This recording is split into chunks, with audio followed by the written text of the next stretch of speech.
शिमला में kabaddi association of Himachal Pradesh की ओर से आयोजित एक कार्यक्रम में मुख्यमंत्री सुखविंदर सिंह सुक्खू ने बतौर मुख्य अतिथि शिरकत की। इस कार्यक्रम में मुख्यमंत्री ने एशियाई खेलों में देश के 7 प्रदेश का नाम चमकाने वाले खिलाड़ियों को सम्मानित किया। मुख्यमंत्री सुखविंदर सिंह सुक्खू ने कहा कि सरकार प्रदेश की खेल नीति में बदलाव के बारे में विचार कर रही है। उन्होंने कहा कि वे खिलाड़ियों की भावनाओं को समझते हैं।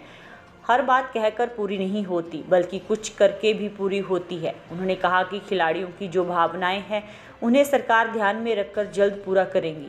मुख्यमंत्री सुखविंदर सिंह सुक्खू ने इन खिलाड़ियों की मांगें जल्द पूरा करने के संकेत दिए हैं।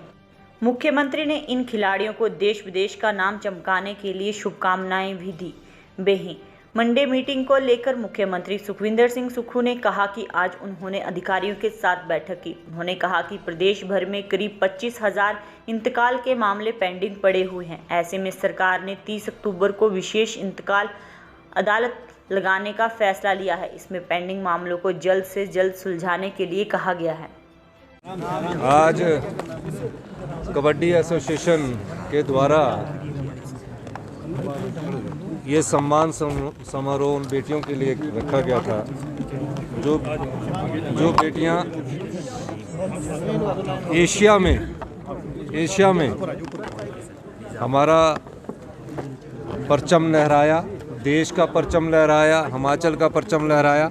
और मुझे खुशी की बात सबसे ज़्यादा ये है कि हिमाचल से कबड्डी में 5 बेटियों ने जाकर एशिया में हिमाचल की धाक को भी बना रखा और हिंदुस्तान के गौरव को भी बढ़ाया है। इस संदर्भ में आज हमारे राजकुमार नीटू जी ने ये एसोसिएशन जो प्रेसिडेंट है कबड्डी एसोसिएशन हिमाचल प्रदेश के, उन्होंने इस फंक्शन रखा था बेटियों को सम्मान का। सरकार की तरफ से अलग से कार्यक्रम होगा, उसकी रूपरेखा हमने बनाई है और निश्चित रूप से जिन बेटियों ने सम्मान दिया है उनका सम्मान भी रखा जाएगा और उनकी भावनाओं का ख्याल भी रखा जाएगा। इस दृष्टिकोण से जब सरकारी कार्यक्रम होगा उस समय उनकी घोषणा की जाएगी।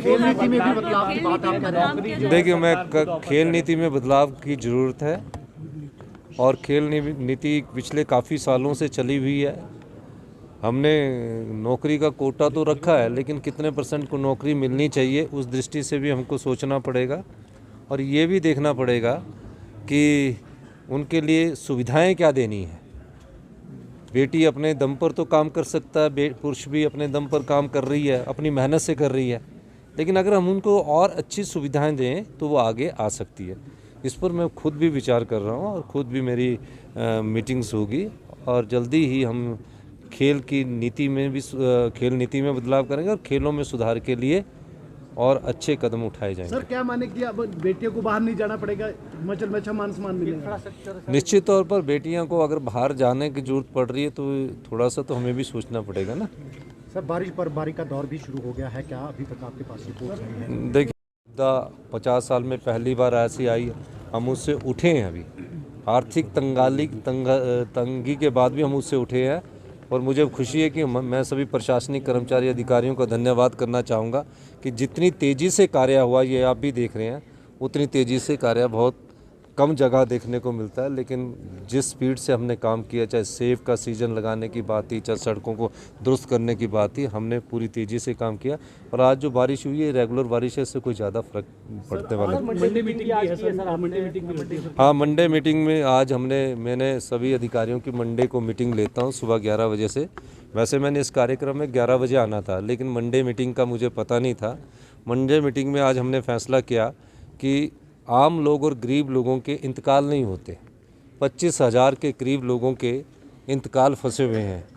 तो हमने ये फैसला किया कि इसके लिए जो गांव में रहने वाले लोगों की रजिस्ट्री होगी, इंतकाल नहीं हुआ, शहर में रहने वालों की रजिस्ट्री होगी, इंतकाल नहीं हुआ, और 25,000 इंतकाल क्यों रुके हुए हैं जब उन्होंने ज़मीन के पैसे दे दिए।